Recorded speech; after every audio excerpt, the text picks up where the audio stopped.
বজবজ পুর প্রাঙ্গণে শুরু হলো কৃষি ও পুষ্প প্রদর্শনী ও প্রতিযোগিতা। উদ্বোধনে হাজির বিধায়ক, পুরপ্রধান সহ এলাকার বিশিষ্ট জনেরা।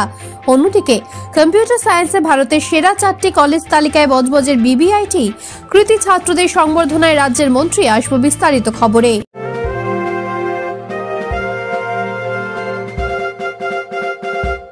রামকৃষ্ণ বজবজ বিভাগীয় বস্ত্র বিপণী, বজবজ কলেজের সামনে। বৃহত্তর বজবজে পরিবার সহ বসে খাবার মতো একমাত্র শীততাপ রেস্টুরেন্ট কলাপাতা। দেশি বিদেশি খাবারের জন্য অবশ্যই আসুন কলাপাতা। হোম ডেলিভারি ব্যবস্থা।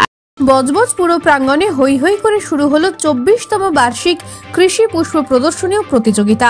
11ই জানুয়ারি উদ্বোধন হওয়া এই পুষ্প ফুল মেলা আগামী 14 তারিখ পর্যন্ত চলবে। বেশ কয়েক বছর ধরে স্থানীয় এলাকায় পুষ্পপ্রেমীদের অতি প্রিয় এই মেলায় রাজ্যের বিভিন্ন জায়গা থেকে নানান সরকারি ও বেসরকারি সংস্থা অংশগ্রহণ করেছেন। যারা গাছ ভালোবাসেন তাদের মনোরঞ্জনের জন্য রয়েছে এক বিপুল সম্ভার। এছাড়াও প্রতিদিন অনুষ্ঠান প্রাঙ্গণের মঞ্চে বিভিন্ন সাংস্কৃতিক অনুষ্ঠান পরিবেশিত হবে। বজবজের স্বেচ্ছাসেবী সংস্থা খুশির ঝুলি সহ বেশ কিছু হস্ত ও কারুশিল্পের ছোট ছোট স্টলে মেলার সৌন্দর্য বৃদ্ধি করা হয়েছে। পুষ্প প্রদর্শনীর মধ্যে বিশেষ আকর্ষণ হিসেবে রয়েছে গাছের শিকড় থেকে শিল্প সৃষ্টিতে রাষ্ট্রপতি পুরস্কারপ্রাপ্ত শিল্পী হরেন দাস ও পুতুল দাসের শিকড়ে বাকড়ে।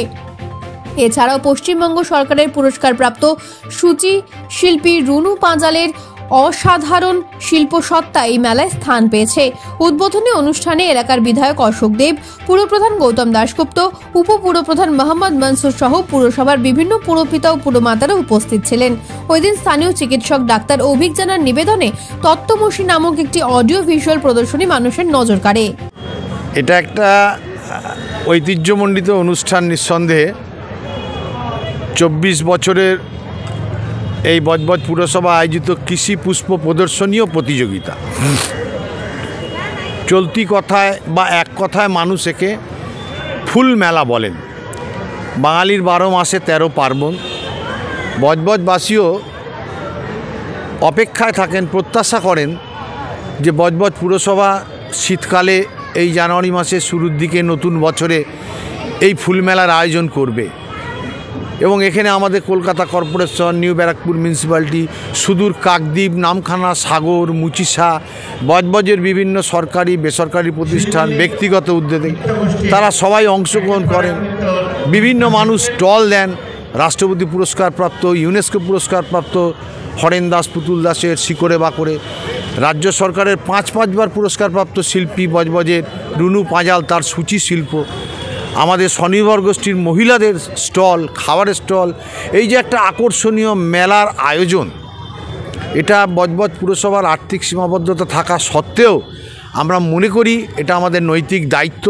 যেভাবে আমরা ইসরোর বিজ্ঞানী বজবজের ভূমিপুত্র সৌরভ মাঝিকে নাগরিক সংবর্ধনা দিয়েছি, ঠিক এটাও আমাদের নাগরিক সংবর্ধনা দেওয়ার মতনই এটাও নৈতিক দায়িত্ব, কর্তব্য। এই পুষ্প মেলার, এই ফুল মেলার আয়োজন করা, মানুষ এখানে আসে, উৎসাহিত পান। কারণ ফুল এমন একটা জিনিস, মানুষের জন্ম থেকে মৃত্যু ফুলের প্রয়োজন। সেই ফুল চাষে মানুষকে উদ্বুদ্ধ করার জন্যে, আগ্রহী করার জন্য, ফুল সম্পর্কে সম্যক জ্ঞান ধারণা আয়োজনের জন্য। আর 4 দিন ব্যাপী আমাদের এই আয়োজন। প্রত্যেকদিন আমাদের মঞ্চে সাংস্কৃতিক অনুষ্ঠানের আয়োজন থাকে। সেখানেও এবার অন্যান্যবার আমরা অনেক পয়সার বিনিময়ে বাইরের নামি দামি শিল্পীদের নিয়ে আসি। এবারে আমরা সিদ্ধান্ত নিয়েছি বজবজ পুরসভার বোর্ড অফ কাউন্সিলার্স যে আমরা শুধু বজবজ বিধানসভা এলাকার যারা শিল্পী, সে নৃত্যশিল্পী হোক, সঙ্গীত শিল্পী হোক, যোগব্যায়াম যারা দেখান বা নাটক করেন একক বা গোষ্ঠী হিসাবে, শুধু বজবজের মানুষ তারাই এবারে সুযোগ পাবেন 4 দিনব্যাপী এই মঞ্চে বিভিন্ন সাংস্কৃতিক অনুষ্ঠান প্রদর্শন করার জন্য। মাননীয় সাংসদ অভিষেক ব্যানার্জির নির্দেশে প্রায় 11 কোটি টাকা আমাদের অনুমোদন হওয়ার অপেক্ষায়। আমাদের নগর উন্নয়ন দপ্তর থেকে মাননীয় সাংসদ নিজেও এই উদ্যোগ নিয়েছেন। তিনি আমাদেরকে বলেছেন, আমরা সমস্ত জমা করে দিয়েছি, প্রাথমিক পর্যায়ের অনুমোদন হয়ে গেছে, চূড়ান্ত পর্যায়ে অর্থ অনুমোদনের জন্য ফিনান্সে যাচ্ছে। এটা হয়ে গেলে আশা করি ফেব্রুয়ারি মাসের শেষের দিকে আমরা গোটা বজবজের প্রায় সব রাস্তার পূর্ণাঙ্গ সংস্কার করতে পারবো। যারা কাজ করছেন এজেন্সিরা জানুয়ারি মাস বলেছিল, আমি জানি না কমপ্লিট করতে পারবে কিনা, তারাও দিনরাত কাজ করছেন। হ্যাঁ, এবং শুধু তো ব্রিজটা নয়, প্রথম পর্যায়ের ব্রিজ হয়েছে। মাননীয় সাংসদ অভিষেক ব্যানার্জি যার উদ্যোগে 50 কোটি টাকা 52 কোটি টাকা ব্যয় করে এই ব্রিজ হচ্ছে, তিনি এসে উদ্বোধন করেছেন। দ্বিতীয় পর্যায়ে চূড়ান্ত উদ্বোধন মাননীয় সাংসদ অভিষেক ব্যানার্জি করবেন। তার সাথে অ্যাপ্রোচ রোড ব্রিজ কমপ্লিট হবে, অ্যাপ্রোচ রোড কমপ্লিট হবে। সুতরাং সম্পূর্ণ রূপ পেলে আমার ধারণা ফেব্রুয়ারি মাসে নিশ্চিতভাবে এর উদ্বোধন অভিষেক ব্যানার্জি করবেন। আমাদের মাননীয় মন্ত্রী তিনি আশ্বস্ত করেছেন আকড়া সন্তোষপুরে যে ওয়াটার প্রজেক্ট হচ্ছে, ওয়াটার ট্রিটমেন্ট প্ল্যান, সেখান থেকে বজবজ মিউনিসিপ্যালিটি প্রত্যেক দিন 7 MGD 7 million gallon per day পাবে, উজালি 2 MGD পাবে, 41 MGD পাবে মহেশতলা। এবং তার জন্য আমাদের আন্ডারগ্রাউন্ড রিজার্ভার ময়লা ডিপুতে বিরাট রিজার্ভার তৈরি হচ্ছে। আরও 4টির মধ্যে একটি কমপ্লিট হয়ে গেছে, 4টি overhead reservoir, ESR elevated service reservoir বলে তৈরি হচ্ছে। বজবজে প্রত্যেক ওয়ার্ডে জলের পাইপলাইনের কাজ হচ্ছে 1200 মিটার করে, ইতিমধ্যে অর্ধেক ওয়ার্ডে হয়ে গেছে, বাকি অর্ধেকের কাজ শুরু হওয়ার অপেক্ষায়। এই টোটাল পরিকল্পনা নিয়ে আমরা আশা করছি মাস 6 মধ্যে জলের সমস্যার সম্পূর্ণ সমাধান হয়ে যাবে, মানুষ তার প্রয়োজন মাফিক জল পাবে এবং আমরা প্রত্যেক জায়গায় জলের মিটার বসাবো।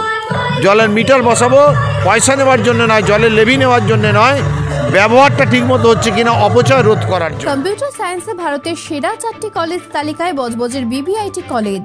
স্মার্ট ইন্ডিয়া হ্যাকাথন 2023 কম্পিউটার সায়েন্সের এক সর্বভারতীয় পরীক্ষায় বজবজের বিবিআইটি কলেজের 6 জন ছাত্রছাত্রী সাফল্য লাভ করে। আর এই অনুষ্ঠানের মাধ্যমে সেই 6 জন ছাত্রছাত্রীকে সংবর্ধনা দেওয়া হয়। অনুষ্ঠানে উপস্থিত ছিলেন পরিবহন প্রতিমন্ত্রী দিলীপ মণ্ডল সহ বজবজ পৌরসভার একাধিক পুরপিতা ও জেলা পরিষদের সদস্য সহ কলেজের অধ্যাপক থেকে শুরু করে বিভিন্ন বিশিষ্ট ব্যক্তিরা। বাংলা আবার জগৎ সভায় শ্রেষ্ঠ আসন হবে, আমরা এত বারবারই বলছি। আমরা সব দিক দিয়ে, পরিকাঠামোর দিক দিয়ে, তার সাথে এডুকেশনের জায়গা থেকে, মানসিকতার জায়গা থেকে, আজকের যে বাংলার যে সংস্কৃতি, বাংলার যে পরম্পরা, বাংলার যে পশ্চিমবঙ্গের মাননীয় মুখ্যমন্ত্রী সর্বদিক দিয়ে সেই জায়গাটা, পরিবেশটাকে তৈরি করে দিচ্ছে। যে পরিবেশের মধ্য দিয়ে, যে অ্যাডমিনিস্ট্রেশনের মধ্য দিয়ে, একটা চিন্তাভাবনার মধ্য দিয়ে আমরা যে বাঙালি, আমরা যে পারি, সেই জায়গা থেকে আজকে বিবিআইটি কলেজের 6টি ছেলে তারা ম্যাড্রাসে গিয়ে আজকে ভারতবর্ষের মধ্যে 4র্থ 5ম জায়গা তৈরি করে নিতে পেরেছে। তো এখানে যাতে ব্যবসা না হয়, বিভিন্নভাবে ইডি ইনকাম ট্যাক্স দিয়ে বিভিন্ন জায়গায় ব্যবসায়ীদের ওপরে আঘাত আনার চেষ্টা করছে, ছন্নবন্ন করে দেওয়ার চেষ্টা করছে, সেই পরিবেশটাই নষ্ট করে দেওয়ার চেষ্টা করছে। তবুও আমরা মনে করি আমরা পারি, আমরা জয় করব, আমাদের জয় হবে। আজকের অনুষ্ঠানটা হচ্ছে দুটো, একটা হচ্ছে আমার মা বাবার মূর্তির অনাবরণ, আর দ্বিতীয় হচ্ছে আমাদের কম্পিউটার সায়েন্সের বিবিআইটি কলেজের ছাত্র এরা। তো আজকে ইন্ডিয়ার মধ্যে 4টে কলেজ কম্পিউটার সায়েন্সের মধ্যে টপে এসছে, তো তার মধ্যে আমাদের কলেজ বিবিআইটি আছে। সেই ছাত্রদেরকে আজকে আমরা সম্বর্ধনা দেব এবং টিচারদেরকেও আমরা সম্বর্ধনা দেব। নেপথ্যভাষ্যের ডোনা জানার সাথে বজবজ থেকে শেখ আজহারের রিপোর্ট বার্তা এখন। রামকৃষ্ণ বজবজ বিভাগীয় বস্ত্র বিপণী, বজবজ কলেজের সামনে। বৃহত্তর বজবজে পরিবার সহ বসে খাবার মতো একমাত্র শীততাপ রেস্টুরেন্ট কলাপাতা। দেশি বিদেশি খাবারের জন্য অবশ্যই আসুন, কলাপাতা হোম ডেলিভারি ব্যবস্থা আছে।